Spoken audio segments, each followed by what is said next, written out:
Thank you, Mr. Kofi Annan, on behalf of my candidate and to everyone else for being here at this table. We have severe worries. There are a lot of challenges on the part of the independent candidacies. On my part, I've been a pioneer on this figure since 2015. This is a new figure that has been approved only since 2014. It has a few years, and we're all worried that some challenges have not been yet given the attention they need on the Congress. We have a severe problem on the theme of inequality, beginning with the inequality in the media, which is something that is not frequently talked about. Just yesterday, we've been expelled from a debate program, and the justification the journalist said was because we are last on the polls and our candidacy was just a filler on the election. That's some of the arguments some of the journalists in this country use to exclude us from being part of this democratic exchange.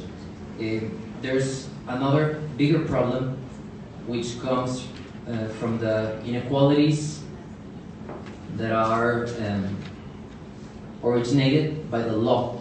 We have a really big problem on inequalities from the law. There are some very big problems on the theme of public financing on the candidacies. The political parties receive 12 billion pesos this year for all their candidates, and we as independent candidates we only receive 7 million. It's really an equitative exchange. We have also other problems on the themes of the law. We are more severely punished than candidates from political parties. Right now on this table there's even leaderships who are powerful enough to change this right here, right now. There's been 4 years and there's still no change. That's something that has to be said. On another, let's just see how this table is made up. There's only one person from the independent candidacy, and there's at least 4 persons from the political parties' candidacies. Look right here. That's on that topic. On the topic of peace, we have severe worries on the dialogue that there's been going on social media from persons that support different candidacies. We have a country that's divided on ideology and on way of thinking. We're very worried that this could lead up to a more severe violent problem. It's just a matter of seeing the people's comments on posts on Facebook, on Twitter, on Instagram, and we can see what the people are thinking, how divided we are as a country. That's very, very delicate. And I believe this is not helped by some candidate that has been putting these ideologies on the mindset of the people, in which you're either with us or against us. There's no room for cooperation between different ideological views of this country. That's something that worries. And this candidate has also challenged the election results on past elections, in particular on the election of 2006, and by means completely undemocratic. This candidate, who is right now competing, proclaimed himself the legitimate president. He put on the presidential ban by himself, and this is something that worries because they are right now leading the polls at this moment, and most of them already think they've already won, even though there's still more than 40 days left on this election. And I'm worried that if they don't win, they won't accept the election, and there could be some chaotic mess within the people and violence.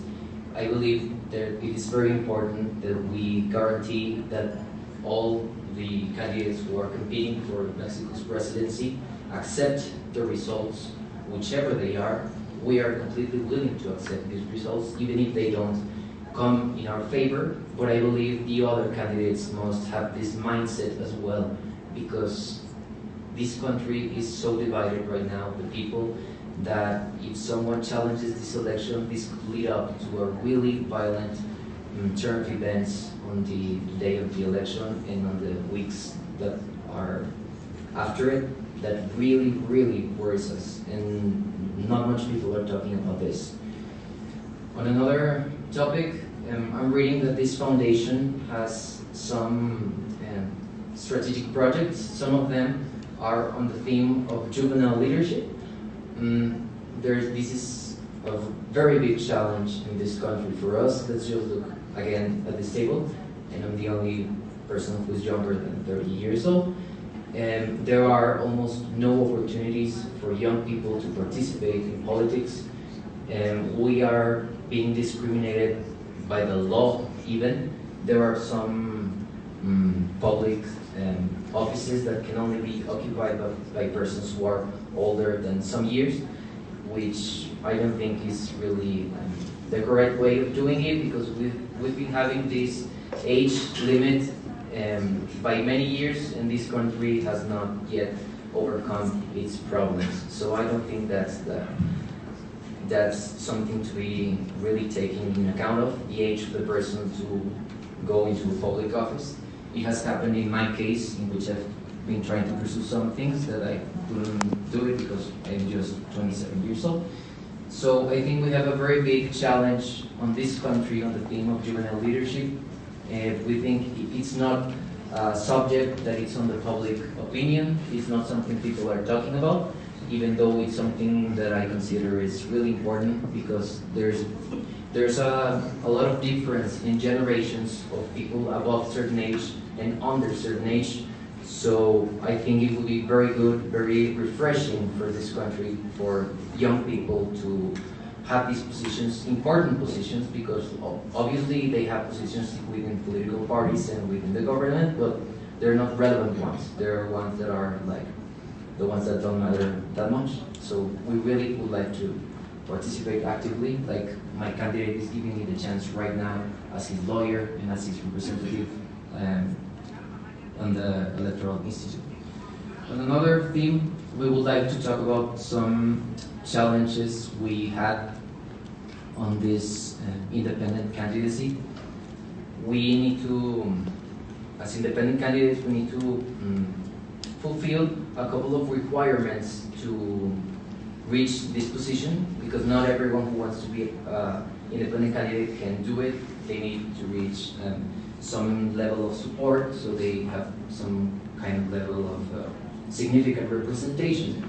So we had some issues with this particular topic that were resolved by the tribunals on the highest level. We have already given our opinion, considering our experience of counseled about 100 independent candidacies, so I think I know pretty well what changes could be made so we can avoid going to tribunals and disputing things this way and making people lose time, because it's something that has to be said, that we won't have all of the campaign days because we were out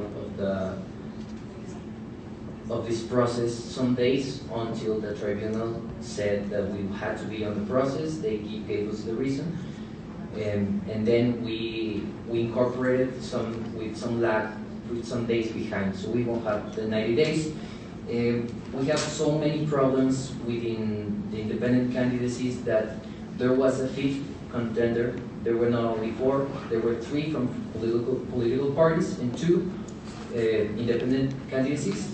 And one of them, the only woman, as it was stated before, had to quit. And the reason she quit was because she thought, and it's true, that the that the independent candidates have so many inequalities, which I've already stated, but I could profundize more in the future if you want. It's so unequal that she had to quit because she considered she had no real possibilities to win the election from an independent candidacy and had to go out of the way. And I really like to say that this is not a problem of the National Institute, Electoral Institute. This is a problem that comes from the law. This is a problem from our Congress, from our congressmen, and from our senators that have not yet made the changes they have to do so that all the candidacies, political parties or independent ones, have a fair chance of competing. On another topic, there's been a lot of talk about some assassinations that have been made of candidates from different political parties. It's not just against a single one, and that is very, very worrisome, because if we have some states or some municipalities in which the candidates are killed by the criminal organizations, well, what government could we expect from the ones who don't get killed on those municipalities? It will be a state governed by the criminals. So that's a really big challenge, and the root of this problem is not particular to this election. It's something that is general in the country, and we have a really insecure country that has been generated by economical problems. We have a country with almost 50% of persons in a state of poverty. We have one of the biggest economic inequalities on the salaries of the people. The minimum wage is not enough for people to have a dignified life. We have a lot of problems, and I would like to finish this celebrating that you're here, that you're going to help us.